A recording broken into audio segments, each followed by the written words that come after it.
विवेक जी, जो उत्कंठाएं हैं लोगों की, जिस तरीके की चीजें कुछ निकली हैं, कुछ जो अनछुए पहलू हैं, पक्ष हैं, आप वहीं हैं और आप काफी संघ को लेकर निरंतर रिपोर्ट्स भी किया करते हैं और बहुत आप वहां की खबरें जो छनकर निकलती हैं आपके नजरों से गुजरती हैं कहीं ना कहीं। तो जो पूरे का पूरा कल का घटनाक्रम रहा, कल पूरा जो वहां एक 4 घंटे मोदी जी का रहना, करीब 12 सालों के बाद वहां पहुंचना, क्या कुछ कहानी कहता है जो भविष्य की भारतीय जनता पार्टी की राजनीति है? उसको यदि जोड़कर देखें तो उस सब पर आपकी प्रतिक्रिया शुरुआत करूंगा विवेक देशपांडे से। जी संजय जी, ऐसा है कि एक पुराना एक हिंदी फिल्म का गाना है, किशोर कुमार और आशा भोसले का, दूरिया नजदीकिया बन गई अजब इत्तेफाक है, शायद आपको पता होगा। और जी जी कह डाली बातें अनकही अजब इत्तेफाक है। ऐसा एक गाना है, मुझे वो गाना याद आया जैसे ही भैया जी जोशी का स्टेटमेंट आपने सुनवाया, तो तुरंत मेरे जहन में ये गाना आया। और मैं फिल्म संगीत से एक रिश्ता भी रखता हूँ, मैं सिंगर भी हूँ, तुरंत मेरे दिमाग में यही गाना आया।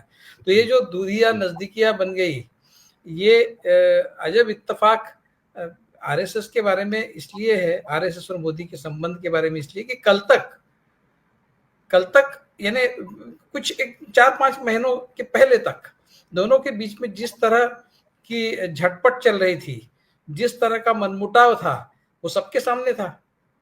ऐसा तो नहीं है कि मीडिया ने क्रिएट किया। जेपी नड्डा ने स्टेटमेंट दिया तो क्या मीडिया ने कहा था उनको कि आप ऐसा कहिए? जेपी नड्डा को तो मोदी जी ने कहा होगा कि आपको अभी ये पब्लिकली बताना होगा कि हम तो स्वतंत्र हो गए, हम आरएसएस से इंडिपेंडेंट है और अभी आरएसएस के हैंड होल्डिंग की हमको जरूरत नहीं है। ये जेपी नड्डा को क्या मीडिया ने बताया? और फिर उसके बाद मोहन भागवत जी ने जो टॉन्ट्स लगाए नरेंद्र मोदी को कम से कम 3 बार, तो वो क्या मीडिया ने बताया था कि आप ऐसा बोलिए?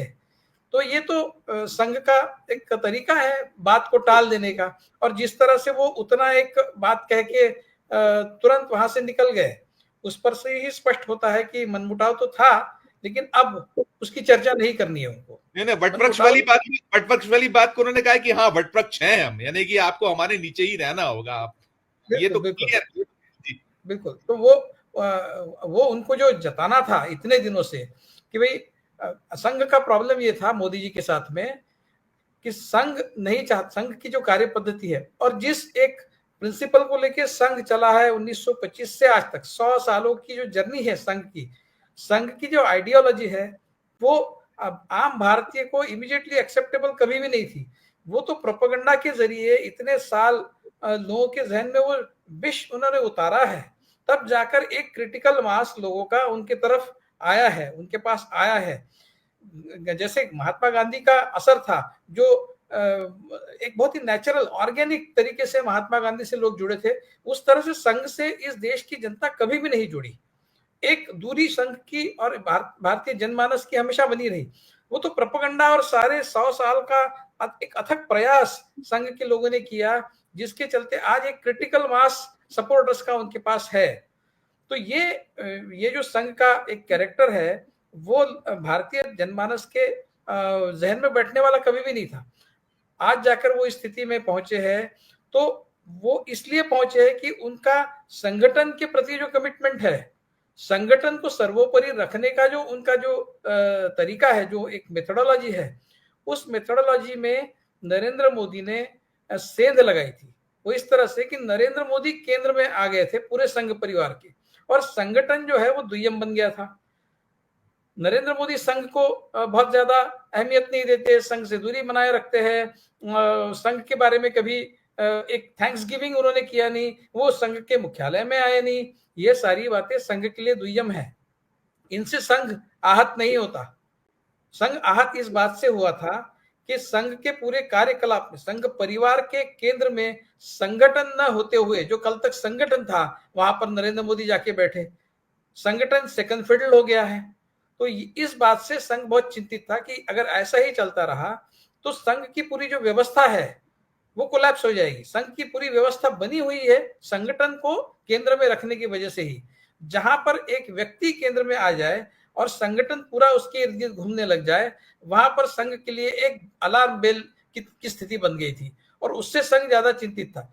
और वो एक पर्सनल तो एक दूरी थी ही, मतलब संघ और नरेंद्र मोदी के बीच में उनका जो कंडक्ट था, जिस तरीके से अपने आप को कंडक्ट करते, जो ईगो है उनका, बहुत ब्लोटेड ईगो के साथ में वो अपने आप को हमेशा संघ, वो बाकी सबके साथ उसी ब्लोटेड ईगो के साथ वो पेश आते हैं, उसी ब्लोटेड ईगो के साथ वो संघ के साथ भी पेश आए।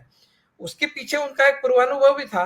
2004 में उन्होंने देखा किस तरह से संघ ने वाजपेयी सरकार से अपना हाथ खींच लिया था और वाजपेयी सरकार हारी थी। वो अनुभव उनके जहन में था, और जिसके चलते 2014 में जब वो सत्ता में आए तो उन्होंने इस बात का तो ख्याल रखा कि वाजपेयी ने जो गलती की वो उन्होंने नहीं की, संघ का पूरा एजेंडा इंप्लीमेंट किया। वो खुद भी उस एजेंडा के पक्ष में थे, वाजपेयी तो थोड़े से ब्रॉड माइंडेड थे, तो वो पूरी तरह से, अगर वो अपने बलबूते पर भी सरकार मान ले तो शायद वो उस तरह का एजेंडा इंप्लीमेंट नहीं करती इस तरह का नरेंद्र मोदी ने किया। तो वो गलती तो उन्होंने सुधारी वाजपेयी वाली, लेकिन संघ के साथ में जो संबंध था, संघ अपना हाथ कभी भी खींच सकता है, और इसलिए उन्होंने अपने आप को पूरे संघ परिवार के केंद्र में लाया, संघ परिवार को अपने इर्द गिर्द घुमाया, और उससे उन्होंने संघ को आहत किया। और इस बात से परेशान संघ जो है वो भी नरेंद्र मोदी के प्रति उनका एक तरह से एक निगेटिव ओपिनियन बन गया था, जिसका हमने अनुभव पिछले साल जो भी लोकसभा चुनाव में हुआ, विवेक तो सर, 2004 की कल पुनरावृत्ति हुई।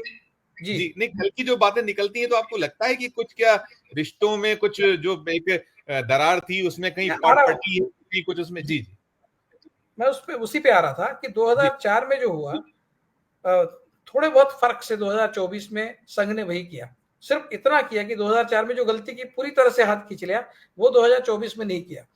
उन्होंने उतना ही हाथ खींच लिया 2024 के चुनाव से जितना जरूरी था मोदी जी को सबक सिखाने के लिए, मोदी जी को ये बताने के लिए कि अगर हम पूरी तरह से आपके पीछे खड़े नहीं रहे तो क्या होगा, आपको पूर्ण बहुमत हमारे बगैर नहीं मिल सकता। ये एक लेसन नरेंद्र मोदी को सिखाना था, वो उन्होंने सिखाया, और नरेंद्र मोदी उस बात को समझ गए। अब ऐसा है कि 3 टर्म्स नरेंद्र मोदी जी के हो जाएंगे 2029 में, और आमतौर पर ये माना जाएगा कि भाई नरेंद्र मोदी विड्रॉ कर ले, लेकिन नरेंद्र मोदी उस तरह के व्यक्ति नहीं है जो विड्रॉ कर लेंगे। आज भी उनकी तबीयत बहुत अच्छी है, वो फिजिकली एकदम फिट है, और सत्ता में सबसे ऊपर बैठने की जो आदत उनको पड़ गई है, वो उस आदत से मजबूर है। 2029 में फिर एक बार वो he will throw the hat in the ring, इसके बारे में किसी के मन में शंका नहीं होनी चाहिए।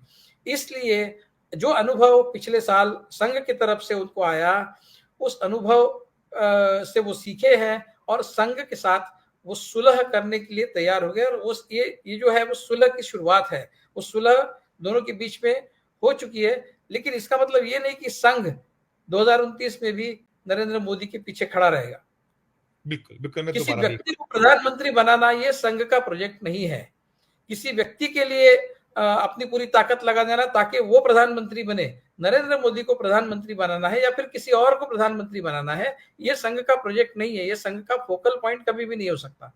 और इसलिए नरेंद्र मोदी अगर ये सोच रहे हैं कि वो सुलह कर लेंगे और आत्मीयता के साथ पेश आएंगे तो 2029 में फिर एक बार संघ उनके पीछे खड़े रहेगा, तो शायद वो गलतफहमी में है। संजय जी।